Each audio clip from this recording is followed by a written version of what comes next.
For 26 years, Apple Daily saw itself as the voice of the opposition in Hong Kong. It was the brainchild of a brash billionaire, a man made in China who smuggled himself into Hong Kong as a boy. The paper had lofty ambitions to help bring democracy into mainland China. I've been following journalists at this paper for close to a year. They all knew this day would one day come. The story of Apple Daily is a story of opposition. For all the challenges facing a modern and ever-changing China, the Communist Party has managed to silence almost all opposition voices. In Hong Kong, one more voice may tonight be silenced. Inside the newsroom, journalists were shocked by the second raid within a year. 5 executives were held under the national security law. They could now face life in prison. It sent a new chill through the newsroom and a mass exodus of employees. The police took editorial evidence, articles written suspected of violating the national security law. Some journalists left, some stayed to continue. It means that the government tries to shut you down, and they don't want to hear the voices from the opposition. And yeah, there's no freedom of speech at all right now. The paper decided it would go on. Lam Mung Chung is the last editor standing. Other executives have already been arrested. It's no longer safe.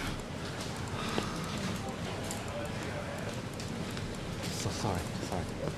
Journalists fear there could be more arrests, but they decided to print. All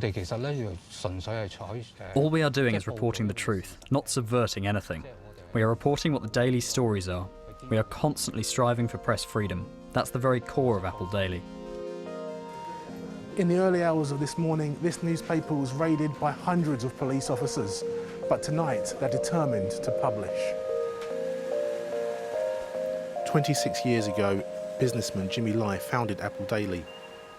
When Hong Kong returned to China from Britain in 1997, it was promised freedoms not granted to the rest of the country. The paper, led by Mr. Lai, popularised paparazzi-style journalism in Hong Kong, but there was always a political point to the publication. He's now facing possible life in prison if convicted of breaking the national security law. Last year I spoke to him hours before his detention. Fear is the most inexpensive and convenient way of ruling people and controlling people. You know, if they can induce fear in you, that's the easiest way to control you. That's the cheapest way to control you and the most effective way. And they know it, and they're very good at it. I met this editor who wanted to be known only as Derek.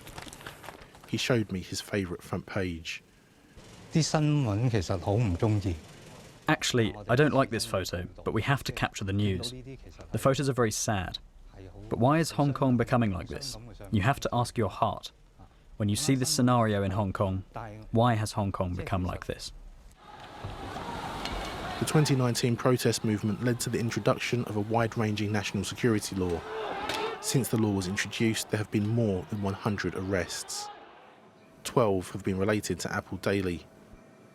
When the paper announced it could no longer pay its staff due to frozen bank accounts, I went back to see the reporters. It means the end of Apple Daily, and I totally understand that, and I respect all their decision. But not for me. I'm going to work until the last day. And I'm not able to control other people's feeling or to interfere their decision. So I just try my best to do what I'm able to do in the coming few days. There were rumours that more than half of the journalists had resigned. Still, some decided to stay on. They feared arrest and felt the end was near. Ingrid is a face of Apple Daily. She no longer knows where the lines are drawn. I don't regret joining Apple Daily, even though within 6 months I faced turmoil twice. I feel a little bit tired though already.